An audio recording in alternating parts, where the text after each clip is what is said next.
para que Frank González esté con nosotros este domingo. Frank, por favor, lo recibimos con cariño.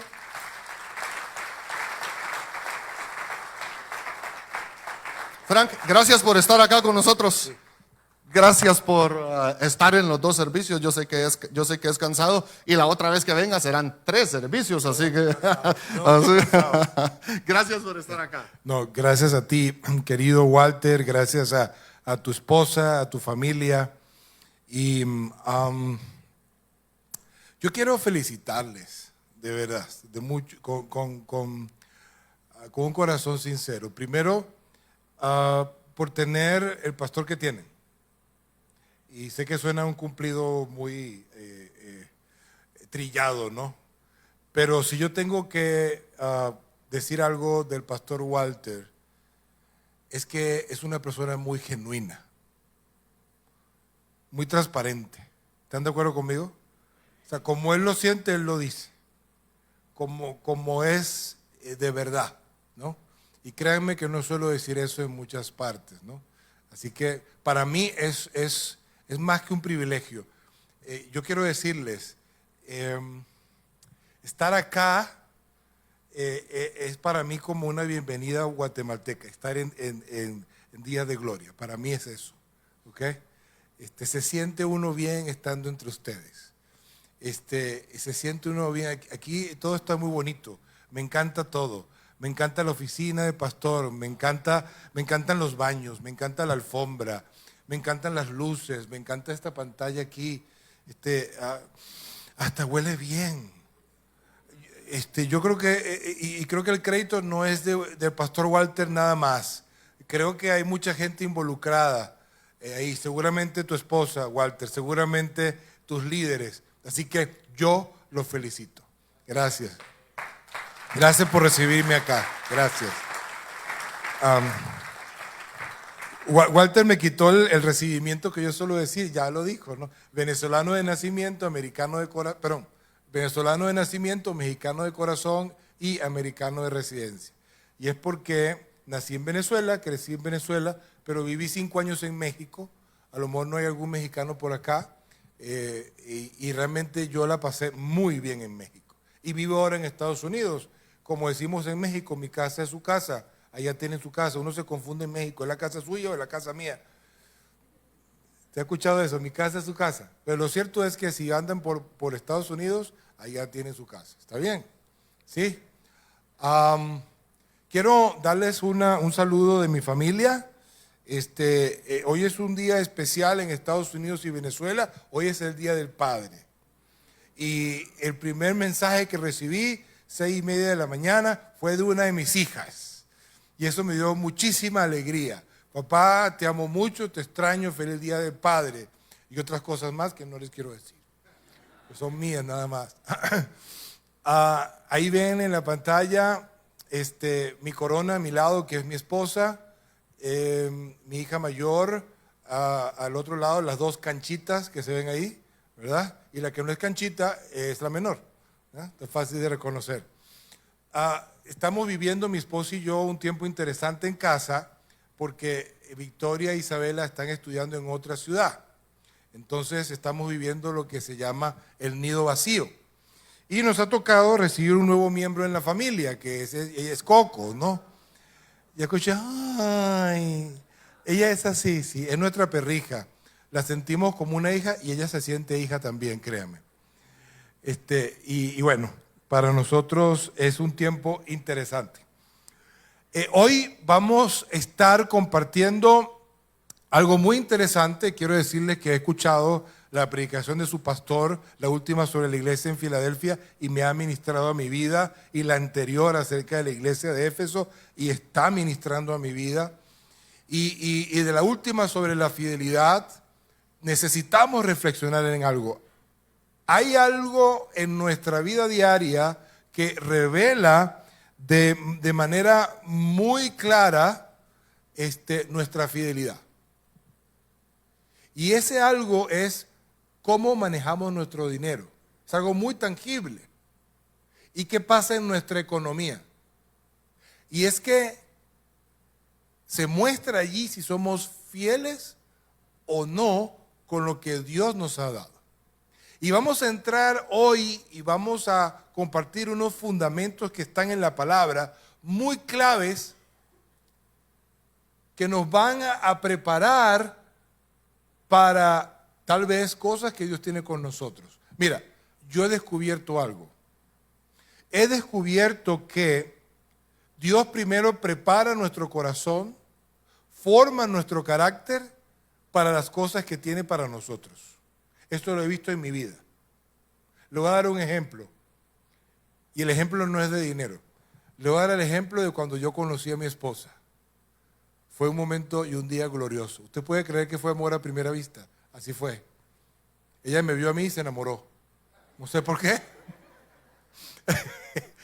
La verdad es que hicimos un campamento de jóvenes en la iglesia y habían 3 chicas que no eran de la iglesia y llegaron.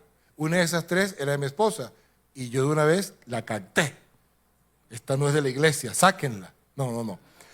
Sino que empezamos a conversar y a hablar, etc. Pero antes de eso, por cierto, ella tenía 17 y yo 22. ¿Qué le parece? A sus 17 me la robé.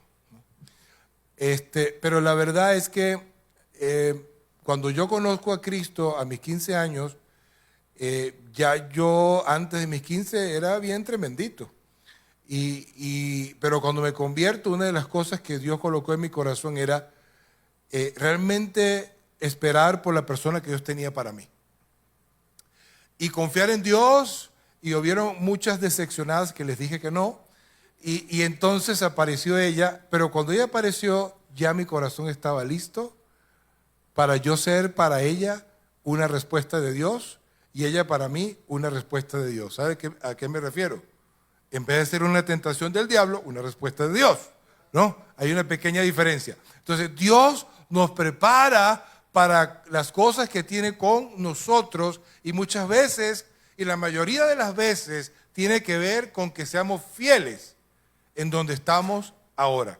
Y vamos a hablar de eso, ¿no? Pero viviendo en la economía de Dios, yo quiero que vayamos a un verso que está en Mateo 4. Mateo 4:4 dice, Jesús respondió, escrito está, no solo de pan vive el hombre, sino de toda palabra que sale de la boca de Dios. ¿Qué tiene que ver esto? Yo quiero que vayamos y veamos todo el pasaje. Mateo 4, el versículo 1, dice, luego el Espíritu llevó a Jesús al desierto para que allí lo tentara el diablo, ¿no? Durante 40 días y 40 noches ayunó y después tuvo hambre. Qué interesante cómo la Biblia relata a un Jesús que es Dios, pero también hombre. 100% Dios y 100% hombre. Y ese verbo se hizo carne y habitó entre nosotros, el Hijo de Dios. Pero su humanidad es revelada aquí. Y en su humanidad, ¿saben qué? Venció al enemigo. En este tiempo el diablo se le acercó y le dijo, si eres hijo de Dios, di a estas piedras que se conviertan en pan. Jesús le dijo, no, las escrituras dicen, la gente no vive solo de pan, sino de cada palabra que sale de la boca de Dios. De cada palabra que sale de la boca de Dios. Sigo leyendo. Después el diablo lo llevó a la santa ciudad Jerusalén y al punto más alto y dijo, si eres hijo de Dios, tírate, lánzate, pues las escrituras dicen, Él ordenará a sus ángeles que te protejan y te sostendrán con sus manos para que ni siquiera te lastimes el pie con una piedra. Jesús de nuevo respondió, las escrituras también dicen, o como dice la versión Reina Valera, escrito está, no pondrás a prueba al Señor tu Dios. Y vemos claramente que Jesús venció al enemigo y venció a la tentación ¿con qué? Con la palabra de Dios. Con la palabra de Dios. Y luego dice, luego el diablo lo llevó a la cima de una montaña muy alta y le mostró todos los reinos del mundo y la gloria que hay en ellos. Te daré todo esto, dijo, si te arrodillas y me adoras. Al final Jesús le dice, vete de aquí, Satanás, Le dice Jesús, porque las escrituras dicen, de nuevo, escrito está, adora al Señor tu Dios y sírvele únicamente a Él. Jesús definitivamente se cansó del diablo y le dijo, hey, yo no tengo que aspirar, ambicionar, desear, envidiar los reinos de este mundo, porque tú debes adorar a quien es el Señor. ¿Okay? Volvemos al versículo 4. ¿Qué sucede acá? Jesús tiene hambre. ¿Usted ha tenido hambre? ¿Qué es lo que tú quieres hacer cuando tú tienes hambre? Comer. ¿Y qué pasa cuando hay una comida enfrente de usted? Usted dice, esto es para mí, ¿verdad? Yo voy a comer. Pareciera que cuando uno tiene hambre, la solución que hay para eso es solamente comer. Si Jesús hubiese convertido las piedras en pan, yo pienso que nadie lo hubiese criticado, porque tenía hambre y tenía el poder para hacerlo. Pero Jesús quería enseñar algo. Jesús quería enseñar que por encima de las necesidades humanas hay algo. Que por encima de las necesidades humanas hay algo. Y ese algo es la palabra de Dios. Cuando Jesús dice, no solo de pan vive el hombre, está diciendo que la palabra de Dios está por encima incluso de nuestras propias necesidades.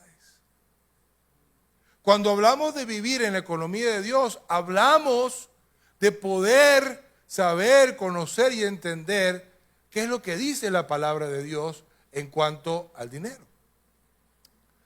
Cuando hablamos de no solamente vivir del pan que representa la economía del hombre. El pan representa lo que podemos comprar, lo que podemos adquirir. El pan representa lo que es natural. Pero la palabra de Dios, dice la Escritura, que los cielos y la tierra pasarán, pero mi palabra no pasará. Es lo que Jesús está enseñando acá. ¿Y cómo lo vemos? ¿Cómo vemos que la palabra de Dios puede ser efectiva y real en mi vida económica? Y quiero que vayamos a Hebreos. Hebreos capítulo 13, verso 5. Hebreos 13, 5. Y vamos a encontrar algo allí muy interesante. En esta versión dice, que está en pantalla, manténganse libres de ¿qué? Del amor al dinero. Y conténtense con lo que tienen. ¿Por qué? ¿Por qué? Porque Dios ha dicho algo. Porque hay una palabra de Dios que está por encima de una necesidad humana. Si yo le diría a ustedes, ¿usted necesita dinero? Sea honesto, dígame, sí, claro, y mucho. Y entre más, mejor. Vamos a ser reales. No. Pero aquí hay algo que está por encima de eso.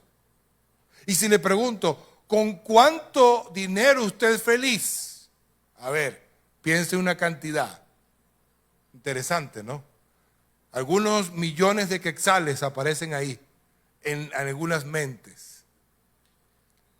Pero el escritor de Hebreos está diciendo, ya va un momento, conténtense con lo que tienen. Es decir, con lo que yo tengo ahora debo ser feliz. ¿Cómo? Frank, usted, yo sé qué mensaje está enseñando, porque si usted supiera lo que yo tengo, usted tendría compasión de mí. Y me diría, pobrecito, denle algo, porque le hace falta. No va a estar feliz. Pero ¿por qué podemos estar contentos? Porque Dios ha dicho, nunca te dejaré, jamás te abandonaré. Amén.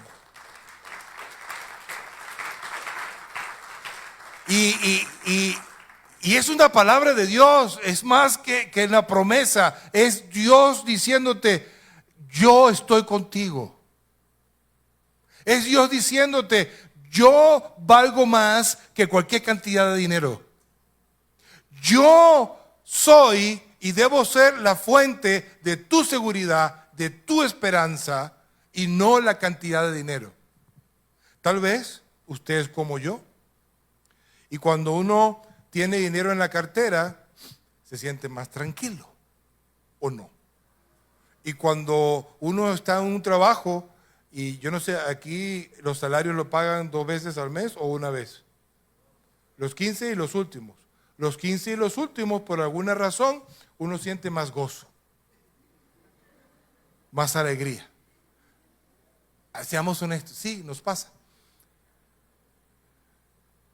Pero la verdad es que no hay nada que pueda sustituir una verdadera esperanza en el corazón, que es la que Dios nos da. La economía del hombre basa la alegría y la felicidad en la cantidad de dinero. La economía de Dios se basa en lo que Dios nos da, en lo que Dios nos ha prometido. Y si leemos un poquito más abajo del versículo 5 y leemos el 6, así que podemos decir con toda confianza, el Señor es quien me ayuda, por tanto, no temeré. ¿Qué me puede hacer un simple mortal?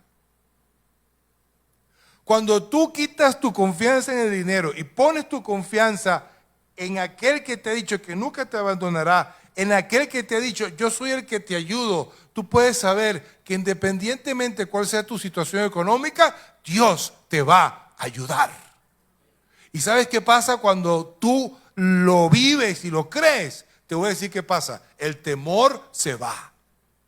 No temeré. No temeré si el quetzal pierde valor. No temeré si la economía de Guatemala se desestabiliza. No temeré si pierdo el empleo, porque Él me quita el temor.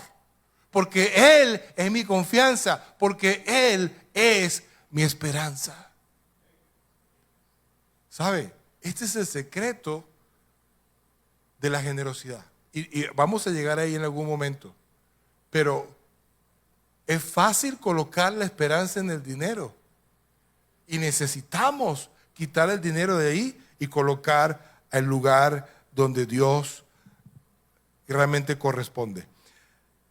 El colocar a Dios allí, el poner mi esperanza en Él, realmente me ubica en una posición sólida, firme, donde pueden venir situaciones a mi vida, pero no importa, yo voy a permanecer. Mateo 7:24, ¿qué dice?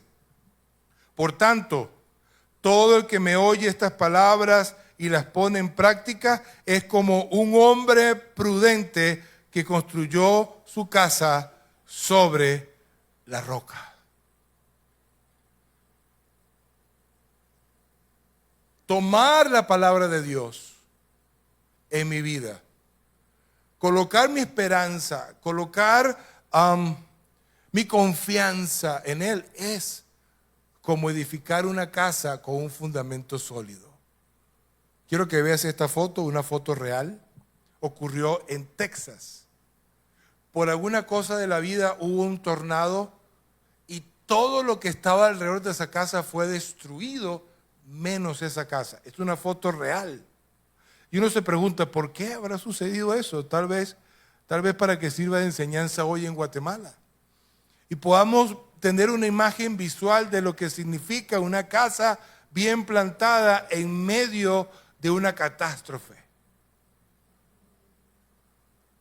Mira, cuando nosotros caminamos en la economía de Dios, no importa lo que pase en la economía del hombre, porque los planes y propósitos que Dios tiene con tu vida, con tu familia y con tu iglesia no dependen de lo que pasa alrededor, depende de lo que Dios ha dicho y de lo que Dios quiere hacer contigo y de lo que tú creas que Dios puede hacer por ti y de que tú confíes en Él y le creas y tengas a Él como esperanza. Dicen amén. Seamos esa casa sobre la roca. Coloquemos nuestra confianza en lo que dice la palabra.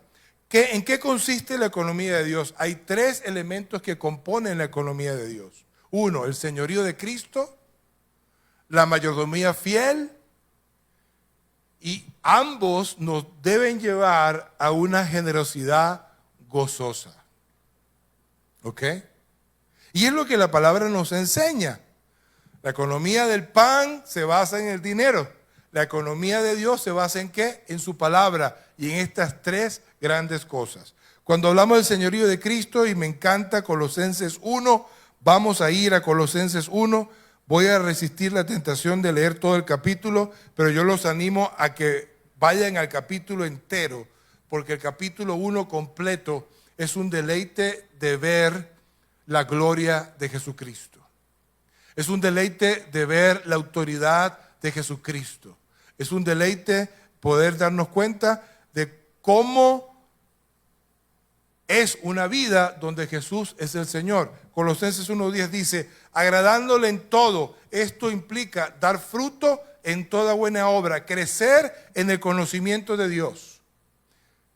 Una persona que ha abierto su corazón para tener a Cristo como Señor, no es alguien que simplemente viene un domingo. No es alguien que simplemente hace cosas en la iglesia. Es alguien que da fruto. Es alguien en el que encontramos buenas obras. Es alguien que crece en su relación con Dios. ¿Me va siguiendo? ¿Qué más caracteriza a alguien que tiene en su vida y camina en el señorío de Cristo? Colosenses 1:22. Es alguien que se ha reconciliado con Él. Es alguien que se ha arrepentido de cosas que lo separan de Dios y se sigue arrepintiendo y nos seguimos arrepintiendo porque el arrepentimiento no termina. Nos reconciliamos con Él cada vez. Pongo mi voluntad en sintonía con la voluntad de Él. Digo, Dios, perdóname, no lo he estado haciendo como tú consideras y me arrepiento. Tú eres mi Señor. Decir, Jesús, tú eres mi Señor, es decir, tú gobiernas mi vida. Y Colosenses 1:18, y este sí lo voy a leer porque me encanta. Además de lo que ustedes pueden ver allí, permítanme leerlo en esta versión NTV.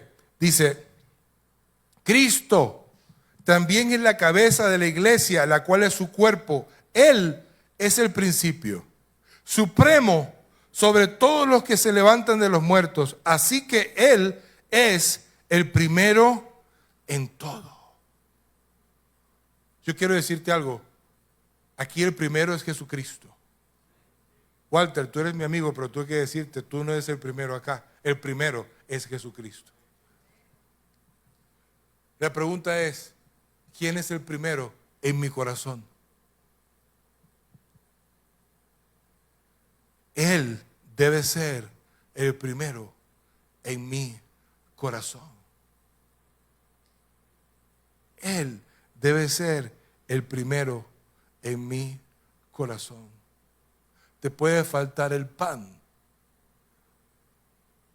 pero que no te falte Cristo, porque con Cristo vas a tener el pan.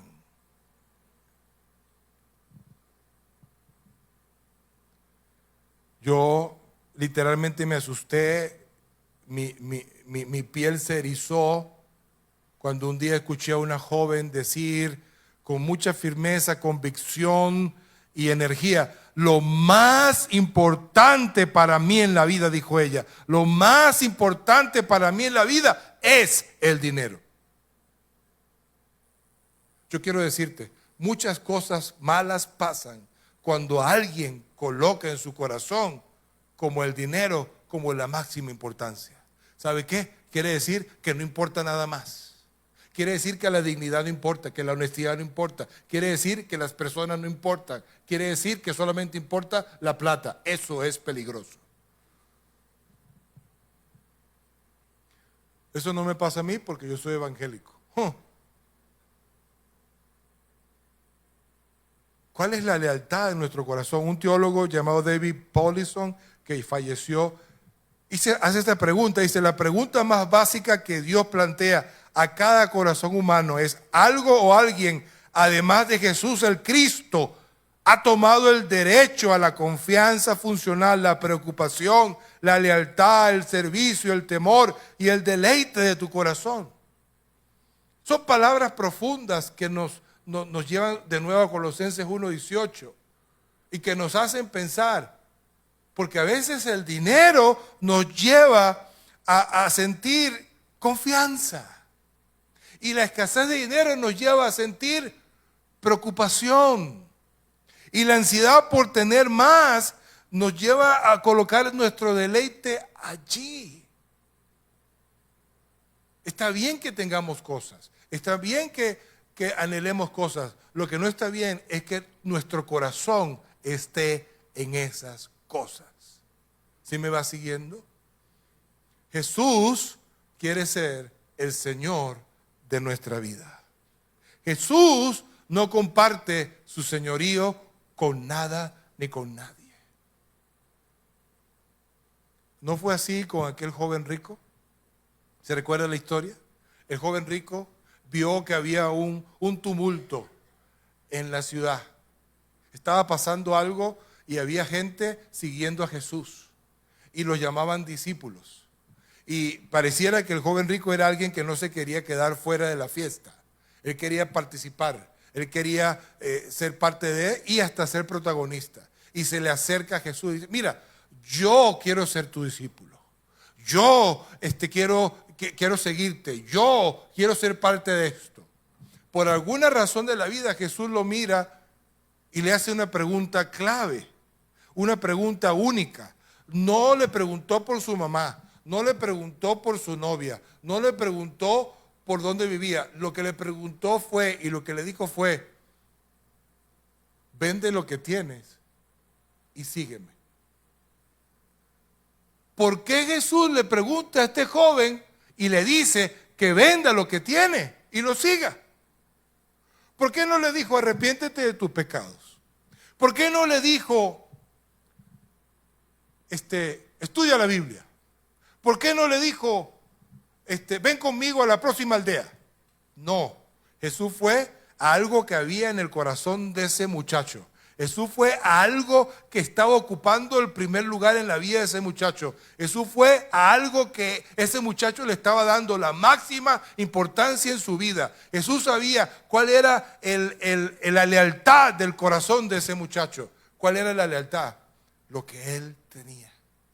¿Qué dice la Escritura? ¿Qué pasó? Dice que él se retiró triste y se fue. Es decir, no vendió lo que tenía, se quedó y dijo, momento, Jesucito, más importante es todo lo que yo tengo que tú. Chao. Te tengo una noticia. Eso nos pasa a nosotros. Eso nos sucede a veces. Y mil veces colocamos 1000 cosas en el lugar que solamente le corresponde a Dios.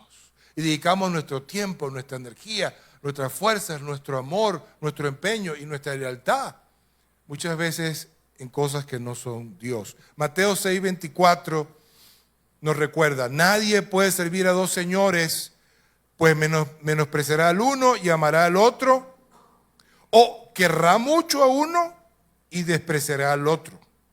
Querrá mucho a uno y despreciará al otro. Ustedes no pueden servir a la vez a Dios y a las riquezas. Jesús hablando. Y de nuevo Jesús colocando en la balanza y colocando a Dios aquí y las riquezas acá. No es malo ser rico, a propósito. El punto es cuando las riquezas te dominan y cuando comienzas a adorar a las riquezas y obedecerlas en vez de obedecer a Jesucristo como Señor. ¿Me sigues? Oh, ¿y de qué manera yo puedo obedecer a las riquezas? Bueno, de la manera como tomas las decisiones. Si tomas decisiones en base a lo que tienes y a lo que puedes tener, estás siendo gobernado por el dinero. Estás siendo gobernado por la economía del hombre. Pero si tomas decisiones valorando lo que Dios valora, caminas en la economía de Dios. ¿Cuántas veces tenemos que venir a Dios y reconocer, Señor, le he dado más valor a muchas cosas materiales antes que a ti? Dios, me he entristecido por lo que he perdido. Me he sentido muy feliz por lo que he ganado. Más feliz de lo que tú puedes darme, Dios. Necesitamos ver allí. El señorío de Cristo es simplemente amarlo a Él más que a nada. Y decirle, no importa lo que tenga o no tenga Dios, igual te quiero, te amo. 3 ingredientes de la economía de Dios, además del señorío de Cristo, y lo podemos ver acá.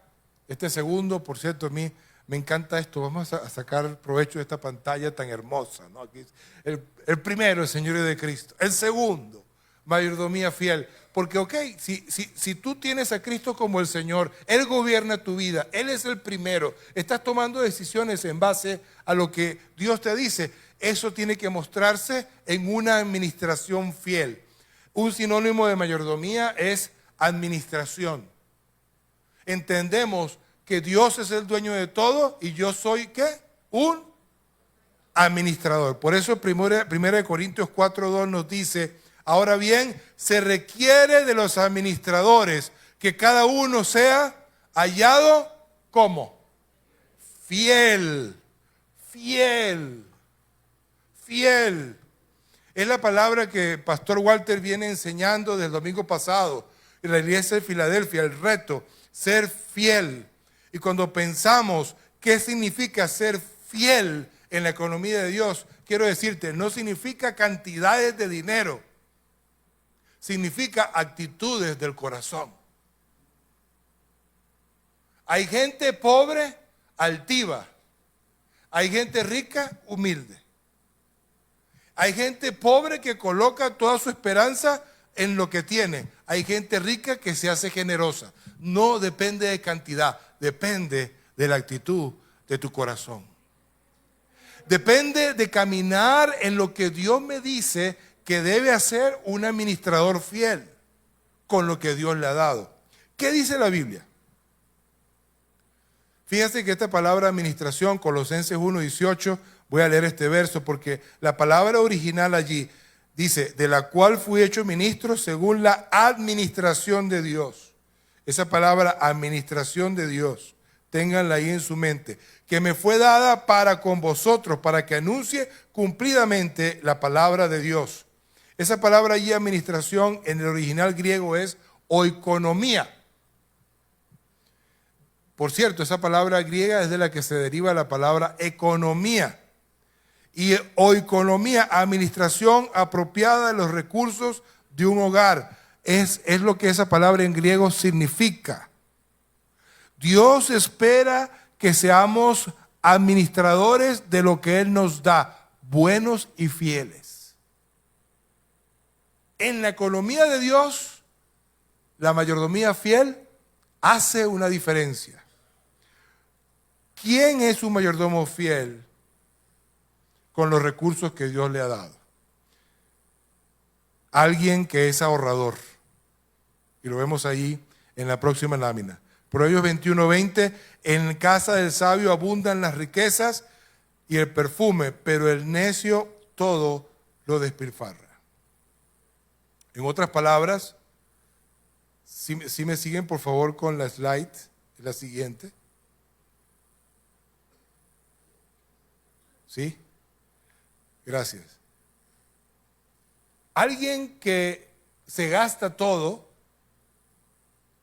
Proverbio lo está llamando a alguien que es necio. Yo no sé si a usted le ha pasado, pero es muy fácil para mí gastarme todo. Yo debo hacer algo para no gastármelo todo y poder dejar de gastar algo. Cuando dejo de gastar algo, la Biblia me señala como sabio y como fiel. Nos coloca el ejemplo de la hormiga en Proverbios 30:25, que trabaja en el verano para poder tener en el invierno. Ahí van, 2 claves para ser fiel con el ahorro. Una, autocontrol. Decir que no a lo que puedo gastar ahora para poder gastar mañana. El autocontrol, según Gálatas, dominio propio, es un fruto del Espíritu. En otras palabras, el Espíritu Santo nos ayuda a ser más ahorrativos. ¿Me va siguiendo? Y cuando no lo soy, necesito someterme al fruto del Espíritu para poder decir que no. y poder ser como la hormiga y poder tener en el momento de necesidad. ¿Cuándo es el verano de mi vida? Y no voy a durar mucho tiempo acá, pero es importante. La Biblia coloca el ejemplo de la hormiga, pero ¿cuándo es el verano en mi vida? ¿Sabes qué? Cuando puedo trabajar. Cuando tengo fuerzas para trabajar.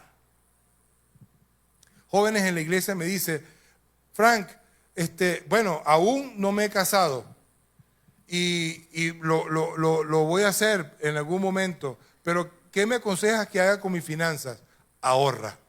¿Cuánto? Todo lo que puedas. Estás en el verano de tu vida. ¿Tienes trabajo? Estás en el verano de tu vida. Porque el trabajo te produce ingresos. ¿Tienes empresa y tienes utilidad? Ahorra. ¿No estás tan joven? ¿Estás más viejo? Ahorra. Porque estás vivo. Ya de muerto ya no puedes ahorrar nada. ¿Sí me vas siguiendo?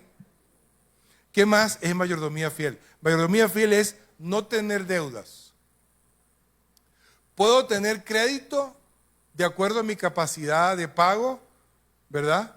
Pero si me obligo financieramente más de lo que puedo, voy a dejar de cumplir mi obligación financiera y se va a convertir en una deuda. ¿Sí me sigues? El crédito no es malo, pero a veces hay que recordar que la Biblia no recomienda el crédito. No lo castiga, pero no lo recomienda. Quiere decir que si abuso del crédito, me endeudo. ¿Sí me va siguiendo? He conocido que en Guatemala la gente no se endeuda y los evangélicos menos. ¿Qué piensa usted? No es real, ¿verdad? Hay un problema, déjame decirle, grave en Guatemala con las deudas. Los niveles de endeudamiento con acreedores están llegando a el embargo completo de los salarios de una familia. Hasta el punto de un 100%. Hasta el punto de que tienen que recurrir a una defensa financiera para que el acreedor les deje un poquito para que puedan comer. Eso no puede ser. Eso no es fidelidad.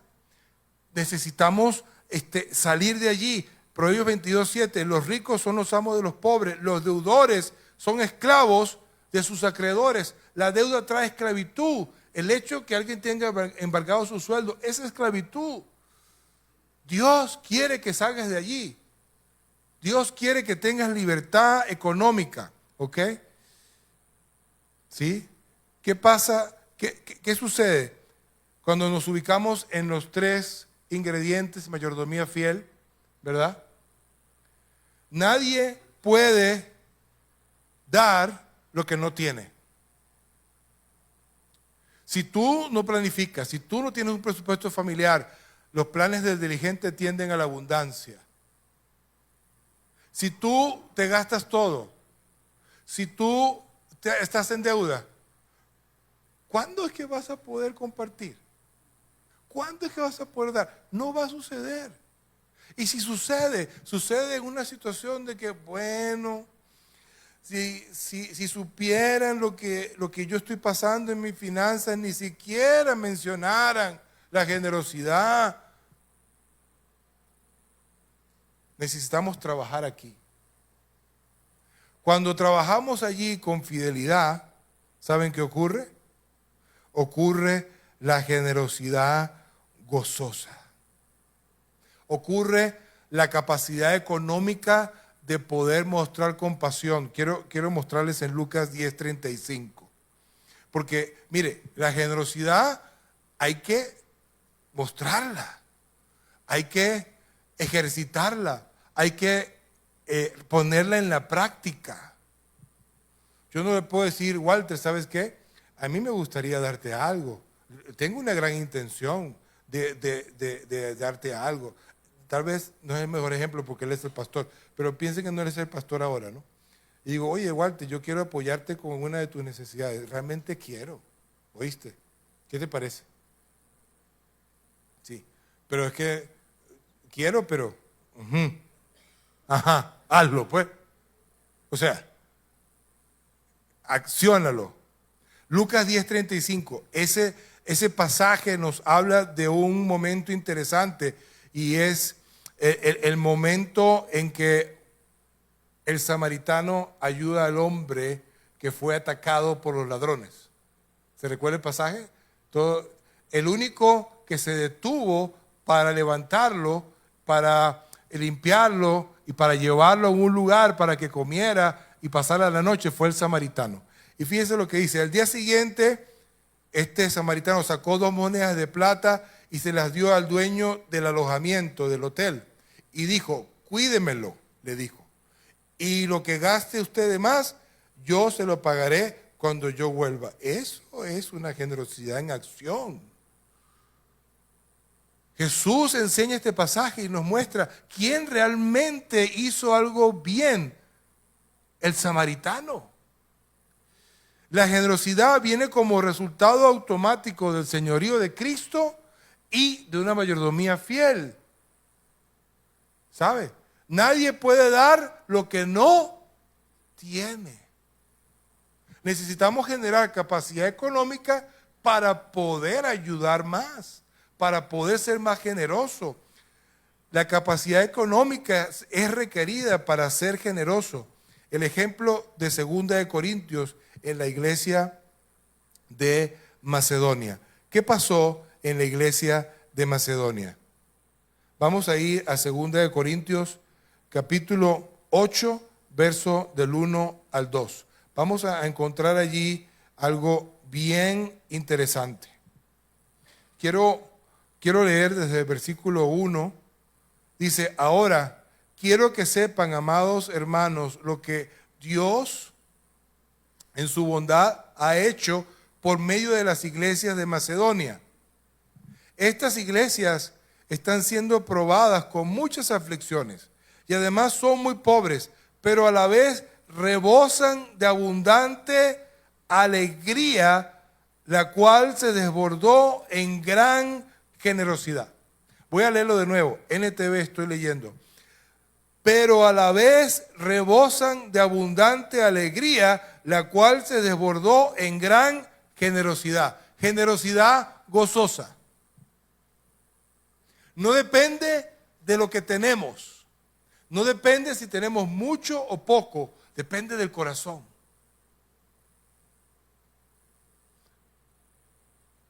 No es la generosidad obligada. No es la generosidad coaccionada. No es la generosidad que me entristece. Es la generosidad que realmente me produce alegría. Voy a leer en el verso 3, interesante. Pues puedo dar fe de que dieron no solo lo que podían, sino aún mucho más. Y lo hicieron por voluntad propia. Entonces, uno tiene que ver cómo era el carácter del creyente de la iglesia de Macedonia. Primero, era un creyente en aflicciones, en luchas, en pruebas. Segundo, era un creyente que no le sobraba la plata, le faltaba. Pero tercero, era un creyente lleno de alegría, satisfecho, pleno, feliz, porque había entendido lo que significa la generosidad. Había entendido que la generosidad no es una obligación de que tengo que hacerlo si no quiera.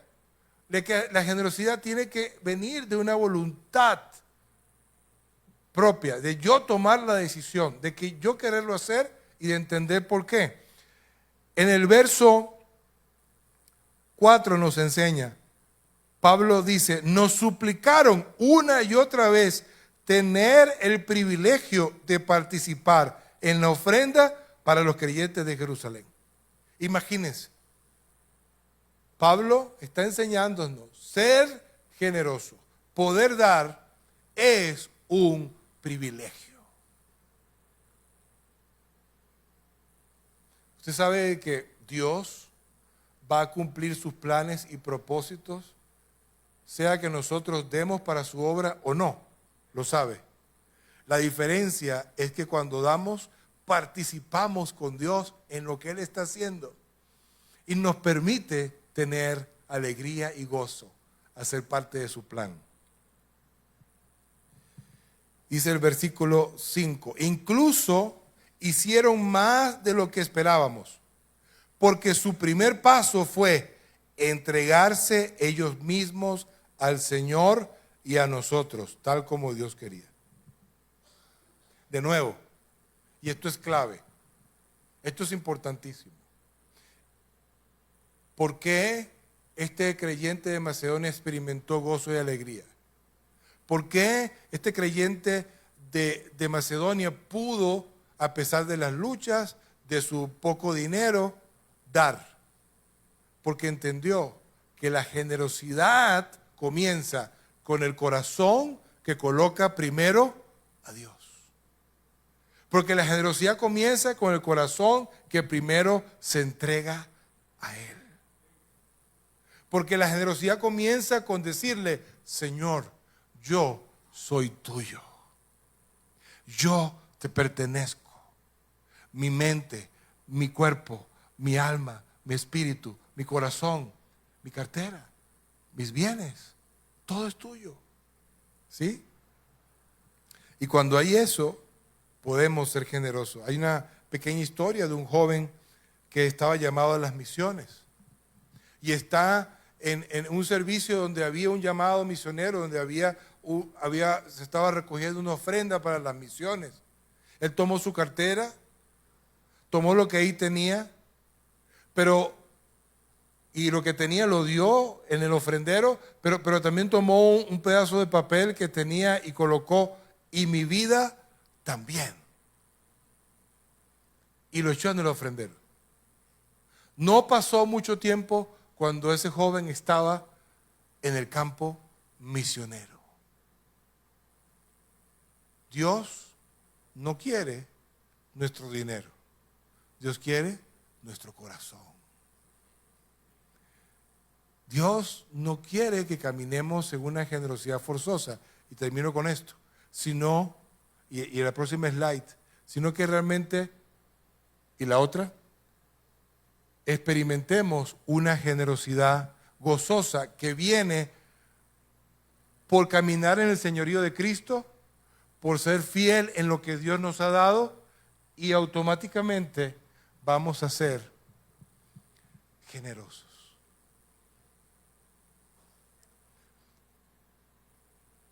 Yo no sé en qué situación tú estás. Yo no sé si en algún momento estás viviendo una presión económica o un dilema en tu vida que tenga que ver con finanzas. Lo que sí sé es que Dios ha prometido algo, que lo leímos en Hebreos 13:5. Él ha prometido, jamás te dejaré, nunca te abandonaré. No importa lo que pase con la economía del hombre, yo voy a estar contigo. ¿Qué te parece si oramos? Padre Santo, queremos orar en el día de hoy